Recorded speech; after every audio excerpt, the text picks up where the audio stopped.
Hi, I'm Jordan with Karcher. This video is for the operation and maintenance of a B100 walk-behind auto scrubber. We'll wish to unplug the machine from the charger, assemble the red Anderson couplers. We will check to make sure that the squeegee assembly is installed properly and ready to go. We will make sure that our brush or pad drivers are clean and on the scrub deck, ready for operation.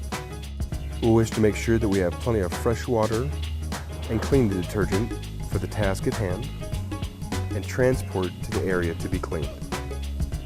We will turn the unit on, lower the squeegee assembly, select the desired amount of solution, choose our speed for the cleaning task, use the foot pedal to lower the brush assembly. We will then engage the yellow portion of the steering column to activate the auto scrubber.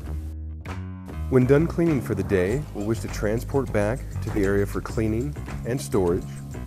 We will want to remove the tool-free squeegee assembly,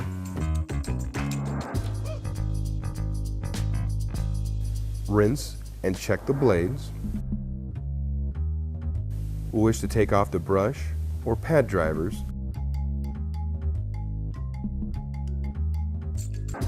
and inspect them for the next usage. We will want to use the large dirty water dump hose to drain the recovery tank as well as rinse the inside of it.